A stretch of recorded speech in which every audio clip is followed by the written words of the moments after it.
Na po sa kanilang dalawa ay gusto kong banggitin sa inyo ngayon. Meron po tayong resource person dito na nagkusa na po siyang magbigay ng kanyang sworn statement sapagkat iniisip po nila yun ang madali na makatulong sa ating pamahalaan sa paghahanap po natin. Your excuse, Rep. Toby. Maalala po ninyo, in the last hearing, this committee floated the idea of giving the contractors particularly an option to take advantage of the state witness protection law sapagkat napakalaki po ng problema ang kinakaharap ng bansa natin. Particular na po dito sa mga flood control projects na talaga namang nakapagbigay ng alalahanin. Hindi lamang alalahanin kundi galit sa ating mamamayan. Meron pong nagkusang loob na gustong magbigay na ng kanilang sworn statement at kinakailangan pong ipresenta natin sila sapagkat ito'y ipinadala nila sa inyong lingkod sa chairman of the House, chairman of this Blue Ribbon Committee. May I call on Mrs. Sara Diskaya to please present and read before us your sworn statement. Sorry.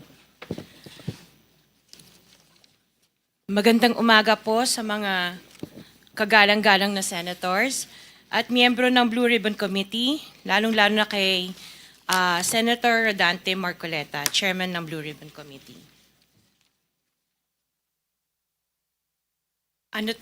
Joint statement ng namin mag-asawa. So I will read partial and then my husband will also read the other half of the sworn statement.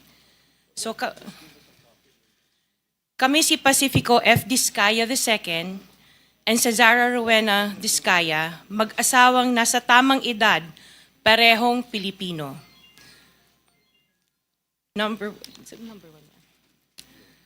Number one, noong 2003, kaming mag-asawa ay tinayo ang kumpanya na pinangalan namin St. Gerard Construction. Ipinarehistro namin ito sa DTI, nakakuha ng contractor's license at nagsimula na lumahok sa mga pribadong construction projects. Number two, kinalaunan nagsimula na rin kami na lumahok sa mga government projects. Natuklasan namin na hindi naging madali ang trabaho sa mga government projects. Madalas mahirap ang paniningil ng bayad at matagal bago kami mabayaran ng gobyerno. Number 4, hanggang dumating ang pagkakataon, lumapit sa amin ang isang kaibigan na si Voltaire Claveria at inalok kaming magkaroon ng proyekto sa national level gamit ang aming lisensya. Number 5, ipinakilala niya ang sarili niya na nagtatrabaho para sa isang congressman at nangakong kapag nagbigay kami ng pera ay makakakuha kami ng proyekto.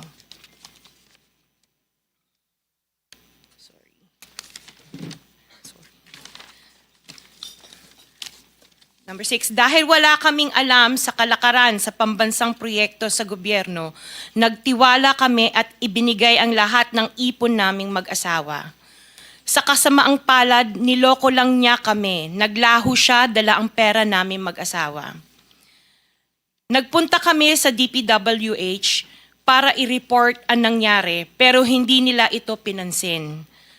Kahit ganon, hindi kami sumuko. Gusto ko pa rin gawin ng tama ang negosyo, kaya patuloy kaming sumasali sa mga biddings sa gobyerno. Sa kalaunan, ang kumpanya namin ay nanalo sa mga bidding sa mga proyekto sa national government sa pamamagitan ng patas na bidding. Ibinuhos namin ang lahat ng aming pagsisikap para maipakita ang kakayahan ng aming kumpanya na mayroong maayos na paggagawa, dekalidad na resulta, at natatapos sa tamang oras. Nagkaroon ng konting tagumpay ang St. Gerard Construction, kaya minabuti namin mag-asawa na mag-expand at bumuo ng ibang kumpanya tulad ng Alpha and Omega General Contractor and Development Corporation. Interjection, Mr. Chair. What is the interjection? Salamat, Mr. Chair. Kailangan ko lang pong umakyat sa office sandali para sa isang pulong, but hopefully pagbalik ay nandito pa rin sina Mr. and Ms. Diskaya dahil meron din po akong mga tanong para sa kanila. Oh yes, Salamat we'll make po, sure Mr. that they Chair. will be here for your questioning. Mr. Chair, point Yes. of order. Bakit hindi na lang tayo bigyan ng kopya ng sworn affidavit imbis na basahin na lang niya so we can para himayin namin yung kanyang sworn affidavit. We'll make sure that all the members will be given a... a copy, but the chairman is asking them to read it before us for the record. In order to save time, Mr. President, because we have been here since 9 o'clock. We already spent 2 hours and not even one of the senators have asked questions addressed to the resource persons present. I beg the indulgence of the good senator, but it is for the record. This is a sworn statement, at from this statement, kailangan dito sila matanong na mabuti. Proceed. Pakibilisan nyo lang para makatipid tayo ng panahon. Ngunit nung nagsimula ang makilala ang St. Gerard Construction, dumating naman ang panibagong pagsubok. Unti-unti nagsilapitan ang mga district engineers at mga regional directors ng DPWH at mga chiefs of staff na mga mambabatas na nag-aalok ng mga proyektong sinasabi nilang pondo ng mambabatas. Noong una, sinubukan naming labanan ng mga ito sa pamamagitan ng pagre-report sa DPWH at pagpapadyaryo ng mga tiwaling kawani ng gobyerno, subalit hindi sila natitinag sa mga ito. Sabi nila, dapat tanggapin namin ang realidad na dapat kaming magbayad sa mga pambabatas kung gusto po namin magpatuloy na magkaroon ng project sa gobyerno. Kung hindi, binabala nila na matatanggal na sa listahan ang kumpanya namin at hindi na makakakuha ng kahit anong proyekto. Hindi namin ginusto kailanman na mapasama sa ganitong sistema, pero kailangan namin magpatuloy para sa pamilya at mga empleyado namin.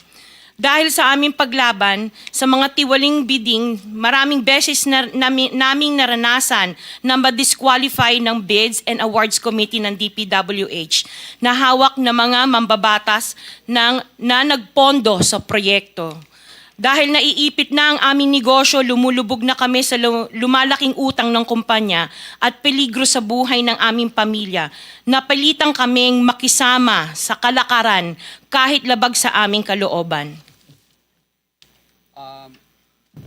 Magandang umaga po, Mr. Chair at kagalang-galang na senators at miyembro ng Blue Ribbon Committee, lalong-lalo po kay Senator Rodante Marcoleta. Diretso na. Number 15, sorry po. 16, paulit-ulit kaming ginamit ng mga nasa pwesto sa sistemang ito. Wala kaming magawa dahil kung hindi kami makikisama, gagawa nila ng problema ang project na na-award sa amin sa pamamagitan ng mutual termination o pagkakaroon ng right-of-way problem na parehong nagdudulot ng hindi matuloy ang implementasyon ng mga proyekto. Matapos naming manalo sa mga bidding, may mga opisyal mula sa DPWS ang lumalapit sa amin para humingi at kumuha ng bahagi niya sa halaga ng proyekto. Ang hinihingi nilang porsyento ay hindi bababa sa 10% at umaabot pa sa 25% na naging kondisyon upang hindi maipit ang implementasyon ng kontrata. Ito ay binibigay namin sa kanila ng cash. Ang bawat transaksyon ay may karampatang voucher at ledger na nagsasaad ng mga araw at kung kailan nila ito natanggap. Ilan sa kanila ay sina Terence Calatrava, former Undersecretary of Office of the Presidential Assistant of the Visayas of the Philippines, Kong Roman Romulo of Pasig City, Kong Jojo Ang of Uswag Ilonggo Party List, Congressman Patrick Michael Vargas of Quezon City, Kong Juan Carlos Arjo Aitaide of Quezon City, Nicanor Nicky Briones of Aga Party List, Congressman Marcelino Marcy Teodoro of Marikina, Congressman Florida Robes of San Jose del Monte, Bulacan, Congressman Leandro Jesus Madroño of Romblon, Congressman Benjamin Benji Agarao Jr., Congressman Florencio Gabriel Bem Noel of Anwaray Party List, Kong Leo de Ode Tariela of Occidental Mindoro, Congressman Reynan Arrogancia of Quezon Province, Kong Marvin Rillo of Quezon City, Kong Teodoro Haresco of Aklan, Kong Antonieta Yudela of Zamboanga Sibugay, Kong Dean Asisio of Caloocan, Kong Marivic Pilar of Quezon City. 21. Mayroon ding mga kinatawa ng ilang politiko na nakikipagtakbo sa amin upang manghingi ng porsyento kapalit ng mga porsyento ng mga proyekto. Ang mga porsyentong ito ay 25% ay ipinipilit sa amin bilang karaniwang kalakaran na wala akong kakainang tanggihan.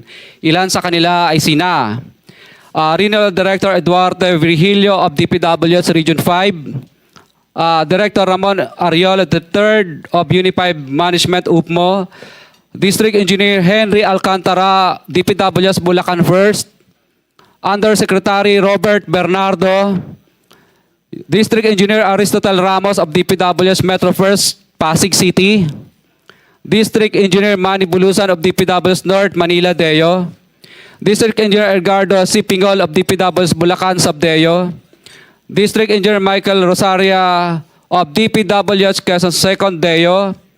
Karamihan sa mga kawani ng DPWH na nabanggit sa itaas ay paulit-ulit na binabanggit ang delivery ng pera ay para sa kay Saldico na dapat at least 25%. Si Kong Marvin Rillo naman ay ilang beses na binabanggit ang pangalan ni Speaker Martin Romualdez bilang kanyang malapit na kaibigan.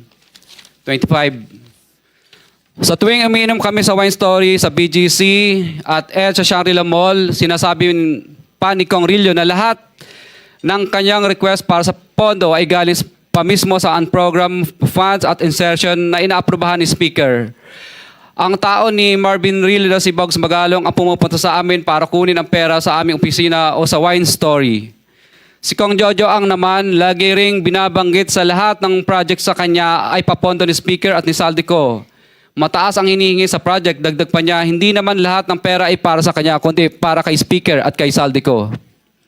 Sa lungsod ng Pasig naman, lumapit sa akin ang DPWH Project Engineer na si Angelita Garucha para kolektahin ang parte ni Kong Roman Romulo sa flood control projects noong 2022. 28, number 28.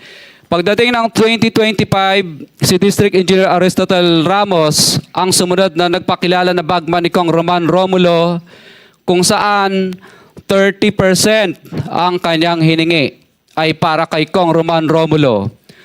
Sinabihan ko kay D.E. Ramos na masyado namang mataas, ngunit sinabi niya na walang magagawa dito dahil pondo ito galing sa unprogrammed funds at insertion galing sa taas. Sa ilang pagkakataon, ang mga politiko na personal na inabutan ng halaga ayon sa hinihingi nilang porsyento mula sa proyekto. Ang pagbabayad na ito ay hindi naman kagustuhan kundi isang hakbang na ginawa namin dahil sa matinding panggigipit. Ilan sa kanila ay sina Kong Antonieta Yudela kasama ang kanyang asawa, Kong Marvin Rillo of Quezon City, Kong Nikki Briones of Aga Party List, Arturo N. Atayde, ama ni Kong Arjo Atayde, Kong Florencio Gabriel Bem Noel of Anwaray Party List, Kong Leandro Jesus Madroño of Romblon, Kong Benjamin Benji Agarao Jr. Bagamat naging matinding pagsubok ang kabawasan ng pondo na nakalaan sa proyekto, pilit at matapat naming sinusunod ang bawat espesifikasyon na nakasaad sa Program of Works na nakasaad sa proyekto ng DPWH. Nakakasiguro kami na nagawa namin ng maayos at matapat ang bahagi o phase ng proyekto na na-award sa amin. Sa katunayan, hindi kami mababayaran ng DPWH kung hindi ito dumaan at pumasa sa maraming material testing na naaayon sa design ng DPWH. Ina-assess at ini-inspect ng DPWH ang bawat proyekto base sa natapos na parte o accomplishment. Napilitan kami na i-absorb ang kabawasan na ito na nagdudulot ng maliit na kita o pagkalugi sa ilang projects. Para makabawi, dinadamihan na lang namin ang partisipasyon sa mga projects. Taliwas sa mga lumalabas na may mga impormasyon sa publiko, hindi kailanman kami gumawa ng ghost projects. At masugid kaming nag-i-inspect sa lahat ng aming mga natapos na projects. Handa po kaming tumistigo ng walang pilit at kusang loob bilang state witness at sabihin ang lahat ng nangyayaring katiwalaan ng Kamara, DPWH at iba pang mga kawani ng gobyerno upang gawin ang tama. Kami ay lubos na humihingi ng tulong sa Senate Blue Ribbon Committee na pinamumunuan ng buting Chairman Senator Dante Marcoleta at kay President Bongbong Marcos para sa proteksyon at seguridad ng aming pamilya. Ang salaysay na ito ay kusang loob namin ginawa at walang sino mang pumilit na gawin ito. Sa katotohanan ng lahat ay nilagdaan namin ang salaysay na ito ng kusang loob at walang pumipilit. Sign, Pacifico of Vizcaya, nagsasalaysay. Notaryado po. For the record, this sworn statement was notarized by a certain Attorney Reynaldo F. Segubiense, PTR number 246726, January 4, 2024. Hanggang ang MCLE ay 2025. This was notarized on September 6, 2025. Mr. Chair. Mr. Pacifico Discaya and Cesaria Rowena Discaya, meron pong pirma sa inyong respective na pangalan. Ito po ba'y pirma ninyo? For the record lang. Yes po, Chair. Thank you. Mr. Chair, can we ask a copy? Every member of this committee. Yes, we will do that. Pase-xerox po natin ito para lahat po ng miyembro ay bigyan na kita ng kopya kagad. At saka meron akong mga ilang pa rito si Senator Jinggoy. Senator Rapi, isa na lang ang natira kaya pase-xerox natin ito. Bigay mo na lang sa kuya mo. Kuya mo naman si Senator Rapi. Ikaw na lang. Mag-share na muna kayo. So, sino po ang gustong magtanong habang base po dito sa sinumpang salaysay na ito, sino po yung gustong magtanong sa kanilang dalawa? Mr. Chair. Senator Erwin. Una ko pong tagatanungan dito po kay Ginoong Pacifico Discaya. Nabanggit niyo ho itong mga pangalan po ng mga congressman. Sila po ba mismo? Mukhang dalawa lang po yung binanggit niyo na personal ninyong inabot yung pera. Itong mga napakadaming pangalan na binabot ninyo, paano po ibinibigay yung parte nila, yung komisyon na sinasabi niyo 25%, 30%? Sino po? May tao po ba? May bagman po ba? Kadalasan po, ako po ang nagbibigay o minsan po may inuutusan po ako, nagtatawagan lang po kami para sa hinihingi. Maaari mo po bang ibigay sa amin sa komiting ito ang pangalan ng mga pinag-aabutan ho nyo ng pera kung hindi mismo yung mambabatas ang inaabutan ninyo? Maaari po ba or litrato man lang parang malaman ho natin kung sino pong inaabutan po ninyo ng pera? Kay Terence Calatrava po, nag-usap po kami nito sa kanyang kondo po sa Makati. Tapos ang inuutusan na lang po niya na kumuha po ay si Diane Tan. At saka yung kasama pa po si Andrew po ang pangalan. May mga contacts number po ako. Sila po ang tagakuha sa office. Pero iba-iba po ito. Iba-iba po itong mga bawat congressman. Iba-iba po yung kumukuha. Tama po ba? Opo, makadalasan po parang mga COS nila or mga pinagkakatiwalaan nilang tagakuha lang po. Opo. For example po, si Kong Roman Romulo naman po. Kadalasan po si Kong Roman Romulo, ang tagakuha po niya si tagakuha niya si Ma'am Engineer Angelita Garucha, empleyado ng DPWH yun. Tapos pinalitan naman po yun ni DE Aristotel noong 2025. District Engineer po siya ng DPWH First Metro. Pare-pareho po ba, Mr. Chair, yung komisyon, or whatever you want to call it, kickback, ang hinihingi po or magkakaiba? Ibang isang mambabatas ganito ang presyo or halos standard po ang hinihingi nila at magkano po ba yan? Isa lang po ang pattern. Basta insertion or ang program po, 25% po lagi. Insertion or ang program, 25% po yon. Opo. Para po kanino raw? Para po daw po kay, lagi ko narinig ang salita nila kay Saldico at saka kay Speaker po, ang narinig kong salita. Alright, Mr. Chair. I have no further questions. Mr. Chair. Senator Jinggoy. Mr. Chair. Mr. Curley, lahat ba itong mga binanggit mong pangalan na karamihan ay mga kongresista, lahat ito 25% ang binibigay mo? Kadalasan, opo. Wala bang mismo ang kongresista mismo ang pumunta sa'yo at binigyan mo ng pera? Ano po, kadalasan po, nag-uusap lang po, nag-uutos lang sa COS, pero kadalasan po, ang for example, si Kong Rillo, kadalasan po, binibigay ko po yun pag nagiinuman kami, o di kaya, yung tao po niyang si Bogs Magalong ang pumupunta. Pinipick up. Sino-sino pa dito sa mga nabanggit mo mga pangalan na kongresista na talagang sa kanya mo inabot sa mismo For example po, kay Kong Madronya na lang. For example, ano po, mismong siya po ang pumunta sa office namin at syempre pagkatapos po noon, tao na lang po niya ang nagdala ng bagay, kotse at saka personal ko rin pong dinoposit yung ano. Sino yung congressman? Kong Madronya po. Madrona o Madrona. Eliandro Yung Madrona. sa Romblon? Romblon po. Mhm. For example, okay. For example po, ito na lang, si Kong Marcelino Teodoro ng Marikina. Ang tagakuha naman po nito sa akin ay si Bell Construction. Kasi ang nangyari po nito, pina-mutual terminate po niya yung mga project na napanalunan ko.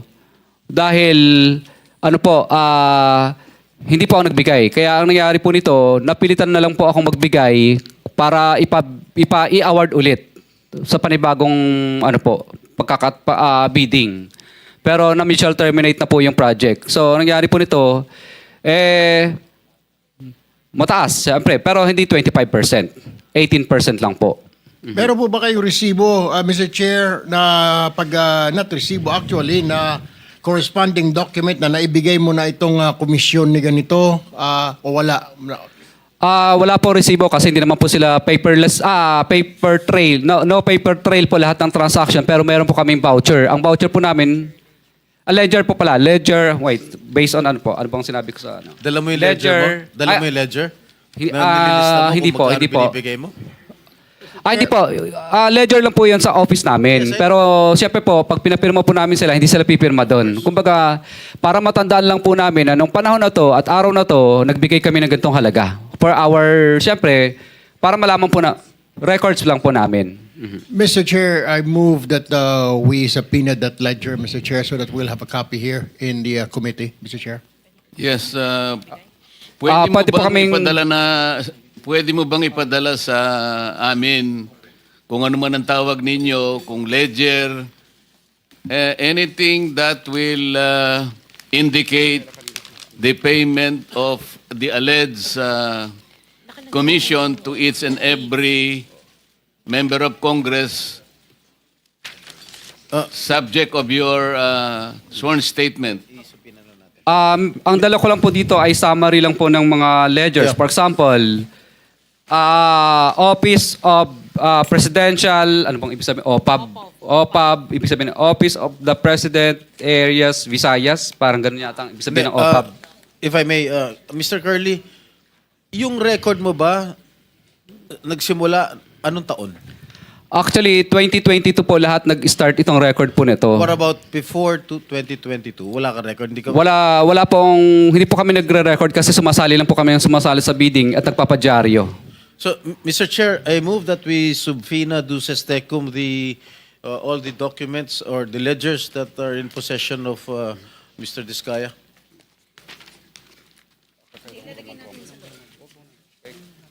Mr. Diskaya, I seconded, Mr. Chair.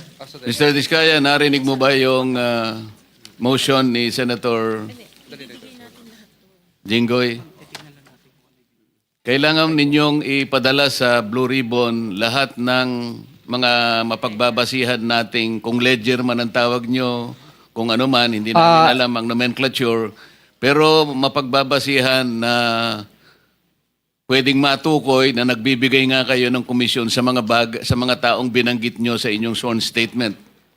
Mr. Chair, ang dala ko lang po ngayon ay summary Hindi po. ngayon, basta kailangan maipadala ninyo lahat ng dokumentong pinagsasaligan ninyo, pinagbabatayan ninyo ng pagbibigay ninyo nung alleged commissions. Magagawa po ba ninyo yon? Kailan po ninyo gagawin? Asa po, ipapaasa po namin. Sige po. Salamat po. Any other members who... Senator Rapi, baka meron kang may tatanong ngayon. Sige. One question lang para dito kasi iba sana yung topic ko eh. Tuwing kailan po kayo nagbibigay ng parte nila? Was that before, advance, before the project is accomplished or after the project has been accomplished? Kadalasan po, Mr. Chair, kadalasan pag na po, yung ma-award yung project. Ibig sabihin po, hindi po i-award sa iyo ang project kapag hindi ka po nagbigay. So ibig sabihin advance? Opo, parang ganun po. Minsan naman po, pag may notice to proceed na, hindi ka nila pa kakolektahin, o di ka gagawan ka ng right-of-way project, right-of-way problem. Ibig sabihin, parang mutual termination ang kakarapin mo, right-of-way problem, at saka hindi ka makakolekta kapag hindi ka po yung niloko mo sila. So in other words, pag nakapag-advance ka na, siguradong sigurado na makukuha mo na yung project. Sigurado po. Thank you, Mr. Chair. Mr. Chair, Senator Erwin. opo, nagre-request po yung mag-asawa ng kanilang seguridad dahil natatakot daw po sila. Ano ho bang plano ng komite na ito? Napakaganda po ng inyong itinanong. Bago ko po kasi, nung matanggap ko po itong sworn statement na ito, ay kagad akong nakipag-ugnayan sa ating Department of Justice. At doon po ay sinabihan ako ng ating kalihim, Boying Rimulya, na pakisabi mo kanila na wag silang mabahala at nakahanda naman ang ating kagawaran kung sakasakaling sila ay mapatunayang hindi naman most guilty. Kasi po ang tuntunin sa ating state witness law or protection program, kailangan po mapatibayan natin na ang mga nag-a-apply ay hindi most guilty. Ibig sabihin, guilty ka, ngunit hindi ikaw ang pinaka-guilty. Kasi kung kayo po yung talagang pinaka-guilty, hindi po kayo mag-qualify.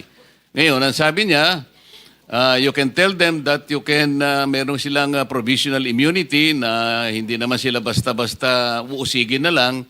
Preparation na po ito sa pag-apply nila sa ating state witness program. Ganun po yung kanyang kasiguruhan na kanyang sinabi sa akin.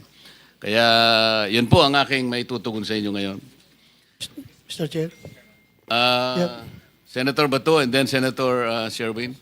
Thank you, Mr. Chair. Unang-una, I would like to thank the Diskaya couple for giving everything that they know to this committee. I just would like to advise the Diskaya couple, Mr. Chair, na kung meron mang bulletproof yung sasakyan ninyo na yung magaganda sasakyan, gamitin na ninyo. Sa dami ng pagbaba sasakyan ninyo niya, ngayon no? dito, gamitin ninyo. Because I'm very much concerned sa iyong security dahil sa bibigat ng mga pinagsasabi nyo dito, hindi niyo alam, kahit na yung congressman na binanggit ninyo, walang interes sa buhay nyo. Merong gustong sasakay, halimbawa mga taga-kaliwa o mga NPA dyan, para guguluhin itong Pilipinas, aambusin kayo, tapos ituro doon sa mga congressman, gulo na ang Pilipinas. Baka magiging Indonesia tayo nito. Kaya mag-ingat kayo. I advise you to take all the necessary precautionary measures as far as your safety is concerned. Ngayon, tanungin ko kayo, meron kayong sinabi na isang congressman o ilang congressman ba nagsabi na kaya ganito kalaki ang SOP na hiningi namin sa inyo, 25% to 30%. Dahil hindi lang sa congressman ito, hindi lang ito sa akin, kundi binibigyan namin si Congressman Saldico at saka si Speaker. Alam ba niyo kung ilang porsyento dito napupunta kay Speaker, ilang porsyento napupunta kay Saldico sa 25% na ito? Wala po. Dahil ang narinig ko lang po ay para lang po kay Saldico at kay Speaker. Yun lang po ang narinig ko, yung 25%. Pero wala na po akong idea sa iba. So, ma-presume natin by this committee, you want to make us believe that yung 25% na binigay mo doon sa congressman, lahat yun mapupunta kay Saldico at kay speaker o mayroong naiwan sa kanya? Narinig ko lang po sa bibig po ng mga kausap ko na mga politikong personal ko pong nakausap. Kasi yan po ang lagi nilang pinagyayabang. Lalo pag may lasing na po akong kausap na na politiko. Siguruhin mo ito dahil alam mo, Teka muna. this is not a laughing matter. Teka muna. This is not a laughing matter. Teka This muna is a very kasi serious- baka mamaya lasing yung kausap mo kaya niya nasabi yung 25%. Pag tinatawagan din po ako, lagi din pong pinagmamayabang na pinahihingi na po sa taas. Sa taas. Kahit hindi sila lasing, ganun ang kanilang Yes po, sinasabi. pinahihingi na po at pinakukuha na. At nagmamadali pa kami, halos magkandara pa kami kung saan namin kukunin at uutangin. At katunayan nga po, yung inutangan na po namin ngayon ay yung bangko po ay sinara na po. Pero sinasabi nila, kaya ganito kataas, 25%, sabagat ibang bahagi nito ay napupunta kay ganito at saka kay ganito. Pero wala ka namang kakayahan para suriin mo kung talagang naibigay kay ganun at saka kay ganun yung party niya. Tama? Yes po, Your Honor. Basta kinuha niya lang, kaya ganito kataas sapagkat ipinakikita niya sa iyo na hindi lang para sa kanya, sapagkat meron pa rin siyang bibigyan. Ganun ang Opo, hindi po. napagkakaintindi mo. Ang danilig ko po sa kanila ay sa 25 na yun, wala pa siya doon. Wala pa siya. So wala pa siya ron. Opo. Solid yun sa taas, hindi yun sa congressman, ha? Yun po ang 25 mga narinig sa ko taas. madalas. Yun lang po ang narinig ko madalas. Kung ano lang po ang narinig ko na 25, wala pa daw sila doon. Wala Ibig sila sabihin, doon. Opo. Kay speaker at kay Saldico lang yung 25? Yun po ang narinig ko lang. Ah, Imposible. Are you done, Senator? Meron ka ba pictures? Thank you, Mr. Chair. Thank you, thank you. Senator Sherwin. Hindi, one more. Meron ka ba litrato ng mga bagman nila? Pictures? O Kadalasan po, CCTV? maingat po sila at ayaw nila. At syempre kami naman po ay ayaw po naming ma-intimidate naman po sila. Opo. Saka ayaw po nila. Kadalasan po, syempre ang pagtatag po, kadalasan sa office o di kaya sa hotel, kinukuha. Pero kaya mo silang i-identify kung sakasakalin dumating sa pagkakataon na yon. Yes po, Your Lahat ng Honor. kumukuha para sa kanila, allegedly, kaya mo silang kilalanin, i-identify, sapagkat kilalang kilala mo sila. Yes po, Your Honor. Mr. Diskaya, sigurado ako i-deny yan ng mga pinangalanan nyo. No? Sigurado, 100%. Pero ba kayong iba pang mga ebidensya na magpapatunay na sila nga ang tumanggap, sila ang kausap nyo, tulad nga yung CCTV or meron bang mga deposit slip or merong mga any evidence na magpapatunay na itong mga pinangalanan nyo kanina totoo 'yon?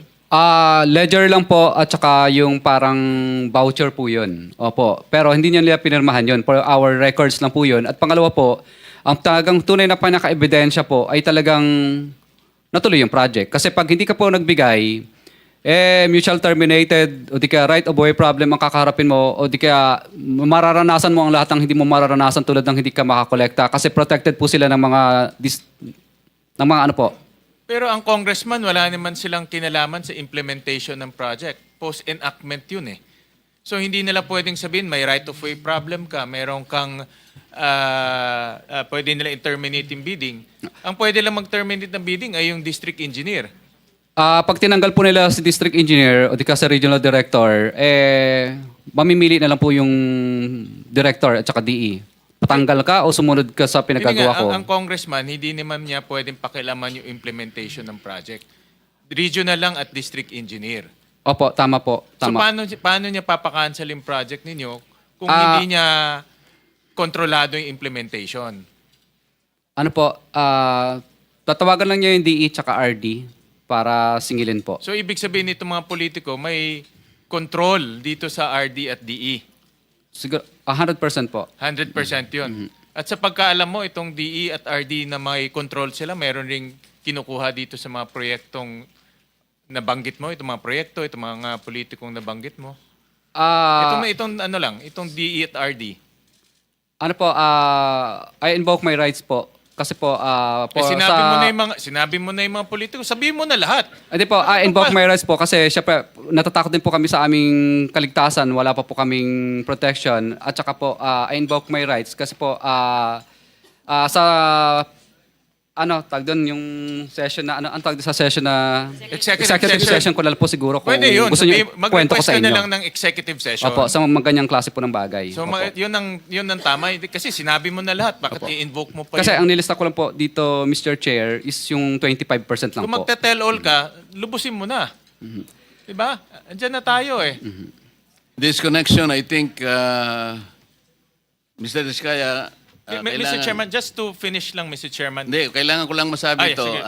Kasi sa Republic Act 6981, Section 4, ito yung batas natin, may kinalaman sa paghingi mo ng proteksyon na maaaring makatulong sa inyo. Sinasabi yung ganito, witness in legislative investigations. In case of legislative investigations na nangyayari nga po ngayon, in aid of legislation, a witness with his express consent may be admitted into the program upon the recommendation of the Legislative Committee where his testimony is needed when in its judgment there is pressing necessity therefore, provided that such recommendation is approved by the President of the Senate. So kung gusto mo na mangailangan ka ng protection, ang committee ito sa pamagitan ng ang aming kakayahan, irerekomenda natin sa Presidente ng Senado at kapag ka ito'y kanyang pinirmahan, ay magkakaroon ka ng protection na nilalaman ng batas na ito. So pumapayag ka. Yes po, Mr. Chair. Proceed. Mr. Chairman, may I move to also subpoena the district engineers and regional engineers in connection with the politicos that were mentioned earlier. Dahil alam naman ho natin na mambabatas ho, bawal makialam sa implementation ng project. That's post-enactment, which is unconstitutional. Pero parang lumalabas ho sa kwento ni Mr. Diskaya, may control. Tama po ba? Can you confirm that? May control yung politiko doon sa implementation ng project? Yes po, Your Honor. Which is unconstitutional, Mr. Chairman. So maganda marinig na ho natin diretso sa district engineer at sa mga regional engineers itong ginagawa nilang collusion. Parang may collusion eh. Merong sindikato na between the politico and the district engineer and regional engineer. At the same time, Mr. Chairman, there was a request for executive session. May I also suggest to pursue that executive session without prejudice to informing the public on that information if we find that the public needs to know that information. Kasi ako naniniwala, Mr. Diskaya, sinabi nyo na lahat eh.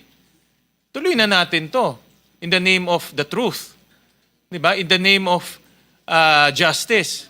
In the name of fighting corruption. Kasi kung itatago natin to, wala ho talagang pupuntahan to. But we will allow you, with the permission of the chairman, may executive session without prejudice. Kung ma-determine namin na kailangan malaman ng publiko, then dapat ulitin natin dito. Upon may advice po ng lawyer ko, sige daw po.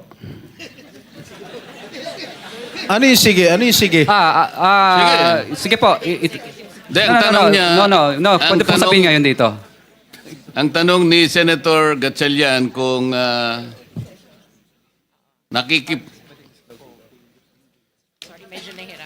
Sorry po, Mr. Chair. Willing naman po ako na kat dito na pag-usapan. Pangalanan mo yung mga district engineer, regional engineer na merong kasindikato yung mga politiko.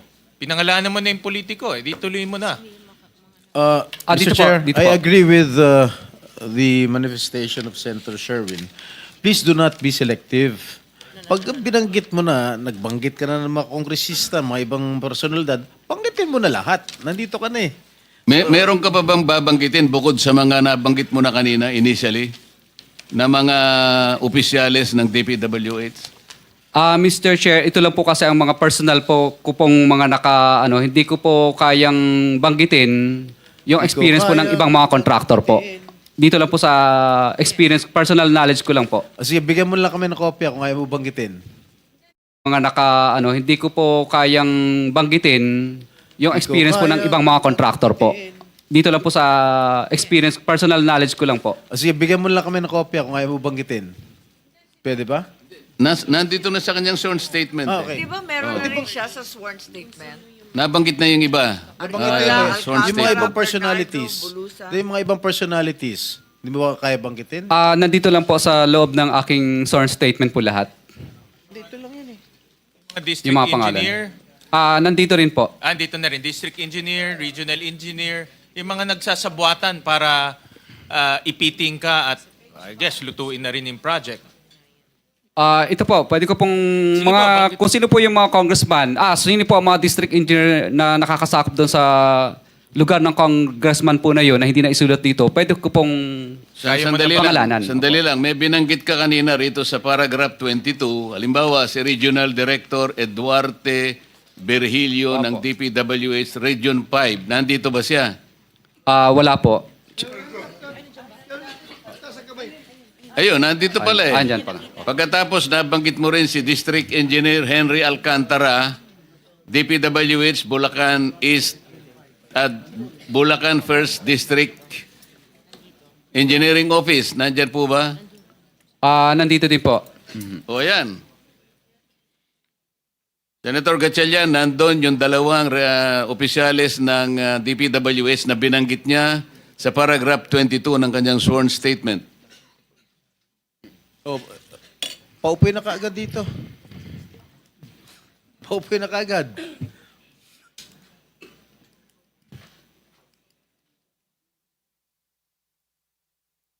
Comsec, administer mo na yung oath.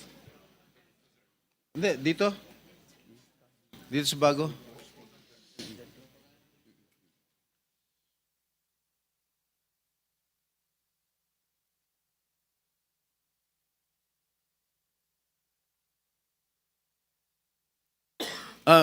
Mr. Diskaya, magkano yung pinakamalaking halagang o commission na binigay mo sa isang personality? Kadalasan po, for example, pangalanan natin si D.E. Henry na lang muna. Hindi, si R.D. na lang muna. Hindi, si D.E. Henry ng Bulacan First. Henry what? Ano apelido? Henry. D.E. Henry Alcantara po. For example, binibigay po namin yung 25%. Opo. Para po dun sa kay ano daw po, kay no, hindi daw. Narinig ko. 25% hindi pa po kasama yung parking. 5 kasi ang parking o pass-through. Meron ka dito sa number 28, may binigyan ka raw 30%. Yun ang malaki. Yun ba pinakamalaking naibigay mo, 30%? Yun naman po kay Kong Roman Romulo po yun. Para kay Kong Roman Romulo, sabi ni D.E. Aris, bali, kaya po naging 30 yun kasi 25% para sa taas at 5%. Sino ro yun nasa taas? Kadalasan po, open secret naman po ito eh. Secret na open. Ano po, ang tinuturo nila madalas si Saldico at saka si Speaker po kadalasan ang sinasabi nila. Opo. Okay. Tapos yung 5% naman po para po kay Congressman Romulo pag insertion. Pag hindi naman po insertion, NEP, mabababa ng kapiraso. Yung pinakamalaki, 30% yun na shell out mo. Kasi po kasama na po doon yung insertion. Yung parking fee o pass-through. Kaya naging 30. Yes, I understand. Kaya nga, yun ang pinakamalaki.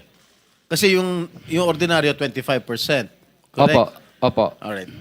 Nandito na yung si Mr. Chair, may masingit lang ako, Sen. Tanungin ko lang si Curly Diskaya. Mr. Chair, so kung 30%, may 5% parking, 35%, ilan na natitira sa proyekto? Hindi po. Kanina po, kaya pinagsama po yung 30. Kasi isang hingian lang po ang ginawa nung ni D.E. Aris at pinabigay na lang doon sa secretary na si Secretary Ann. So ngayon po, bali kaya naging 30 yun kasi 25% doon para sa taas. Tapos yung 5% doon para kay Kong Roman Romulo as insertion. Yun lang? Yung parking fee, Parking sorry. fee. Oo. So, Kaya naging, pag pinag-plus mo po yun, naging 30 kasi isang hingian lang 30. ginawa. Wala na kayong nilalagyan pa na iba na binibigyan sa LGU maybe para pirmahan yung mga kung ano man yung kailangan pirmahan para matuloy yung proyekto? Sa LGU, kadalasan wala po. Wala. Wala na, walang pakialam doon. Magkano po ang kinikita nyo naman? Kung binigay nyo yung 30%, magkano po ang binabawas pa ninyo doon sa For example, 100 million, 30% po yan. That's about 30 million. So may 70 pa. Magkano po yung, syempre, tatrabahuin nyo, magkano kailangan ang kikitain nyo pa dyan? Kadalasan po ang natitira na lang sa amin, minsan pag minalas-malas, lugi, kung sinuwerte, minsan 2%, 3%. Pag sinuwerte pa, 5%. Paano? 2%, 5%? 3 to 5% po, minsan ang natitira na lang. Minsan lugi pa. So 70, bawasan mo pa ng 5%, so 65%. Tama po ba? Opo. Ito ba ang ginagawa niyo yung proyekto? So matatawag natin substandard dahil para kumita kayo, para maibigay ninyo yung komisyon, bawasan ninyo yung bakal, bawasan ninyo yung mga semento para may maiabot lang kayo. Tama po ba? Hindi po, wala pong substandard, tama pa rin. Para sa kasi hindi po siya papasa sa testing ng DPWS pa rin at ganoon din po, hindi po tatanggapin ng Mr. warranty Diskaya, ban. Hindi po. Hindi ako naniniwala na papasa sa DPWS eh, kasabwat na ho ninyo yung district engineer at saka regional director. Paano po? Pati yung COA, kasabwat din ho ninyo. Eh magbubulag-bulagan na lang yung tatlong yun. Hindi po, wala po kaming, hindi po namin nakakausap yung COA. Hindi po sila. Yung DPWH, siyempre kasabwat nyo na, binigyan nyo na ho eh. May pipikit na lang nila yung mga mata nila. Kaya magiging substandard po talaga yan. I mean, whether you like it or not, para ika nga kumita din ho kayo. I don't think 2% lang po ang kinikita nyo dito, 3%. Magpapakanda hirap kayo, 2 to 3%. Kakayanin ba ng 2 to 3% yung mga sasakyan na binili nyo na pagkadami-dami po? I mean, that's way, ika nga, unbelievable po. Your Honor, kaya po. Dahil 23 years naman po namin pinaghirapan po yun. Kasi noong mga panahon po, nung mga una po, ay magaganda naman po ang kinikita namin. Ngayon lang pong panahon na to na ito ang medyo lumiit po talaga. 25% po ng what? Ng cost ng project. Tama po ba? Ng contract cost. Contract cost. For example, 100 million yung paggawa ng flood control na ito. Example lang po natin, 100 million. So 25 million po ang pupunta doon sa proponent. Opo. 25 million. So matitira is 75. Ganun po ba? Opo. Bali ang pass-through naman or parking fee is 5.